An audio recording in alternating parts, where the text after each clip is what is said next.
بسم الله الرحمن الرحيم. اللهم صل على سيدنا وحبيبنا ونبينا ومولانا محمد وبارك وسلم.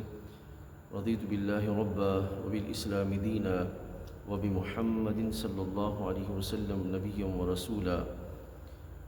معزز ناظرین، السلام علیکم ورحمۃ اللہ وبرکاتہ. آج 13 اگست ہے اور کل کا آنے والا دن 14 اگست ہماری ملکی تاریخ میں ایک انتہائی اہم دن ہے. اس دن میں ہر ایک پاکستانی جہاں کہیں بھی دنیا میں موجود ہو، وہ اپنے وطن عزیز ملک پاکستان کے ساتھ اپنے دل میں جو محبت ہے اس محبت کا اظہار کرتا ہے. معزز حاضرین، محبت ایک فطری امر ہے. دل کا میلان اپنی اس جگہ پر، اپنے اس علاقے کے ساتھ، اپنے اس ملک کے ساتھ جہاں پہ بندے کی پیدائش ہو اور جہاں بندہ رہتا ہو، یہ ایک فطری امر ہے.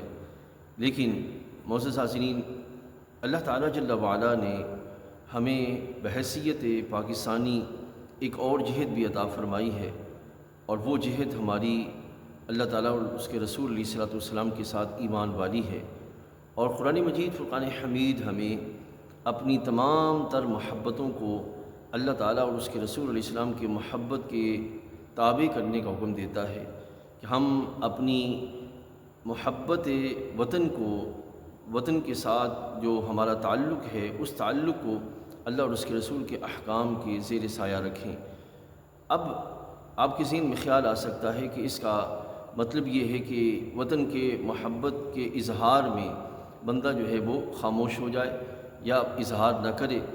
تو معزز حاضرین، اللہ تعالیٰ جل وعلا ہمیں اپنے احکام میں اظہار کے درست طریقے بھی عطا فرماتا ہے کہ جس کے ذریعے ہم اپنے وطن کے اظہار میں اپنے آپ کو فضولیات، اپنے آپ کو واہیات اور ایسے معاملات جو ہماری صلاحیتوں کو، ہمارے وقت کو، ہمارے مال کو، ہماری جانوں کو ضیاع کا سبب بنتے ہیں، اس سے ہم اپنے آپ کو محفوظ کر سکیں.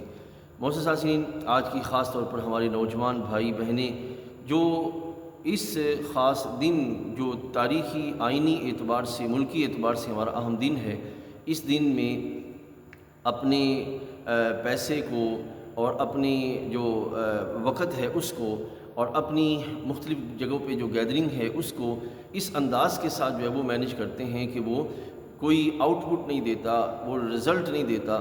تو ہمیں اپنی ان ساری صلاحیتوں کو پازیٹیو ڈائریکشن میں تعمیری جذبے کے ساتھ اور اپنی غلطیوں کی اصلاح کرتے ہوئے درست جہت کی طرف جو ہے وہ بڑھنے کا ذہن بناتے ہوئے ہم نے جو ہے وہ اپنی صلاحیتوں کو استعمال کرنا ہے. اس انداز کے ساتھ جب وطن عزیز کا جو ہے وہ ہم محبت کا اظہار کریں گے تو یہ اظہار ہمارے لیے دنیا میں بھی فائدے کا سبب ہوگا، اور اس کے ذریعے ہم اپنی تعمیر نو کا اہتمام بھی کر سکتے ہیں. تو اللہ تعالیٰ جل وعلا ہمیں پاکستان کے ساتھ محبت کو اپنی اللہ اور اس کے رسول کی محبت کے زیر سایہ بنانے کی توفیق عطا فرمائے. السلام علیکم.